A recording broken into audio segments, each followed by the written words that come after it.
Quiero, como cada semana, agradecer a las personas que se toman unos minutos de su tiempo para poder ver y compartir estas cápsulas que hacemos con mucho gusto, con la intención de informar a los docentes y servidores públicos de los 125 municipios que conforman el Estado de México.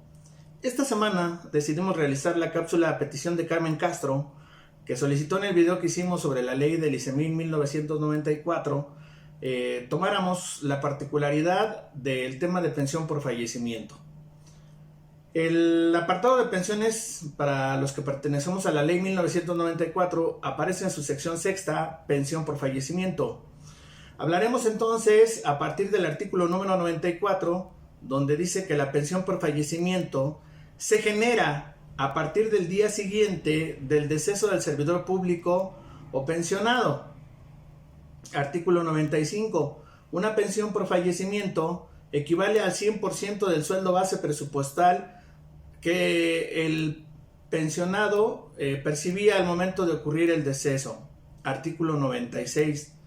Cuando el servidor público fallezca por causas ajenas al servicio, sus familiares o dependientes económicos tendrán derecho al pago de la pensión siempre y cuando el fallecido hubiera cotizado al instituto cuando menos 10 años, con los montos señalados en el artículo 85 de esta ley. Pero entonces, ¿qué dice el artículo 85 de la ley 1994?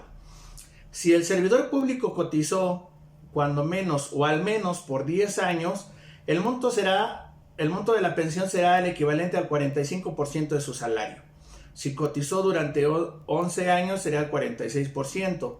12 años 47%, 13 años 48%, 14 años 49% y de 15 años en adelante, pues recordarán ustedes que la tabla de porcentaje para la jubilación que nos corresponde a todos y cada uno de nosotros, pues está conforme al artículo número 83.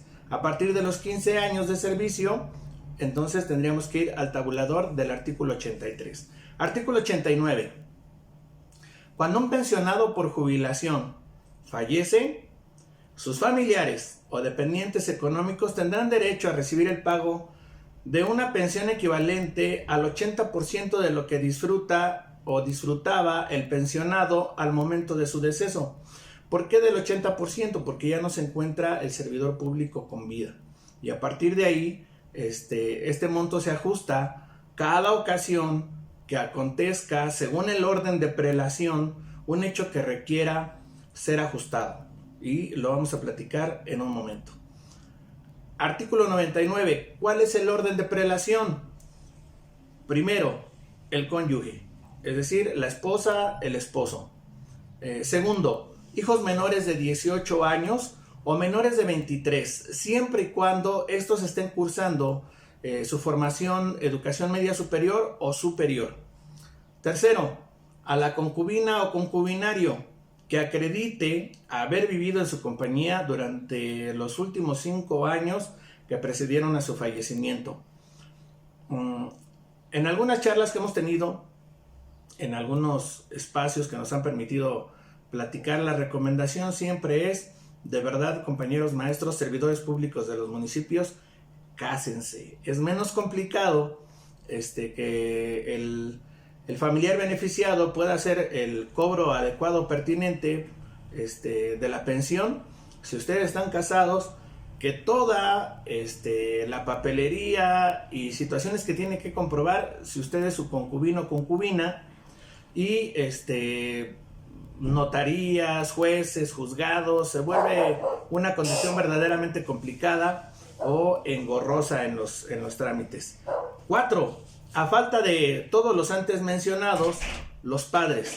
Los padres que hubieran dependido económicamente del servidor público. Y también tiene que comprobarse esta situación o esta condición de los padres de familia. 5. A los dependientes económicos, es decir, no necesariamente tienen que ser familiares, pero si alguien vivió con el servidor público los últimos 5 años y que precedieron a su fallecimiento y puede comprobarlo, tiene derecho a una pensión. Artículo 100. Cuando existan varias personas que tengan derecho a la pensión por fallecimiento, el monto de la misma se dividirá en partes iguales entre todos los pensionistas. Artículo 105. El derecho de recibir el pago de la pensión por parte de los pensionistas concluye en los siguientes casos. Lo comentábamos de los artículos antes mencionados. ¿Cuándo se ajusta la pensión? Cuando los hijos pensionistas, si tenían menos de 18 años, bueno, pues han llegado a la mayoría de edad. O si siguen estudiando, cuando hayan concluido, al término de los 23, 25 años, hayan concluido su formación universitaria. Y se permanece cuando los hijos están imposibilitados física o mentalmente para trabajar, salvo las excepciones previstas en la fracción 2 del artículo 99. Es decir, que los hijos hayan cumplido 18 o que hayan terminado de estudiar. Cuando el pensionista contraiga matrimonio o llegara a vivir en concubinato, no quiero extenderme, pero cuando están pensionados o son pensionistas, probablemente lo que menos desean es perder la pensión y no decidan casarse. Y cuando el pensionista fallezca, es decir, por ejemplo, si era la esposa o la cónyuge o el cónyuge, en ese sentido, pues la pensión se pierde si ya no hay la responsabilidad con padres, hijos o personas que vivieron con el servidor público. Y cuarta, cuando exista una resolución judicial que así lo determine. Ok, para el caso del apartado de pensión por fallecimiento, para la ley 2002 y la ley 2012, tendríamos que en ambos casos aparece sin modificaciones o anexos y lo encontramos en la sección octava de la pensión por fallecimiento. Los artículos del 94 al 2002 cambian. En este caso, inician a partir del artículo 104. Artículo 104. El pago de una pensión por fallecimiento equivale al último sueldo cotizado en el régimen solidario de reparto, cualquiera que fuere el tiempo de servicio prestado. A diferencia de la ley 94, en este sentido considero que la ley 2002 y 2012 es noble. ¿Por qué? Artículo 105. Sus familiares o dependientes económicos tendrán derecho al pago de una pensión por fallecimiento. Para determinar el monto de la pensión se aplicarán las tablas de reemplazo señaladas en el artículo 94 de esta ley. Y bueno, ¿qué es lo que dice el artículo 94 de esta ley?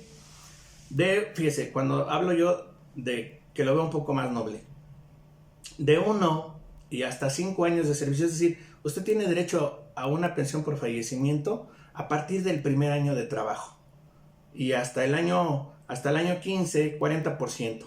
A partir de ahí, 2 puntos porcentuales por año hasta los 25, es decir, en el año 16, 42, 44, 46, así sucesivamente hasta los 25 años, que acumulan el 60% de su pensión. Después del año 25, 3 puntos porcentuales hasta los 30 años, es decir, año 26 serían 63%, 66, 69, 70, así sucesivamente hasta los 30 años y poder cubrir el 75% de su pensión. Y a partir del año 31 y hasta el año 35 corresponden 4 puntos porcentuales hasta llegar al 95% del total de la pensión. Artículo 107. Sus familiares o dependientes económicos tendrán derecho a recibir el pago de una pensión equivalente al 80% de la que disfrutaba el pensionado al momento de su deceso. Este monto se ajusta a cada ocasión que acontezca en el orden de prelación un hecho que requiera ser ajustado, como lo comentábamos hace un momento. Artículo 108, el orden de prelación. Al cónyuge o a la cónyuge, hijos menores de 18 a 25 años, si estos se encuentran estudiando, a la concubina o concubinario que puedan haber comprobado cuando menos 5 años en compañía que precedieron a su fallecimiento. 4. A los padres que hubieran podido comprobar la dependencia económica. 5. A los dependientes económicos que comprueben haber vivido en su compañía 5 años que precedieron al hecho de su fallecimiento. Artículo 109. Cuando existan varias personas que tengan derecho a una pensión por fallecimiento, el monto de la misma se dividirá en partes iguales entre todos los pensionistas. Espero que la cápsula sea de utilidad. Si el video te gustó, no olvides dejar tu like, Suscríbete al canal y activa la campanita de las notificaciones para que recibas información de los contenidos que semana a semana hemos estado compartiendo, hemos subido a las diferentes plataformas y desde luego a las redes sociales. Por tu atención y apoyo en las redes sociales y el canal, mil gracias.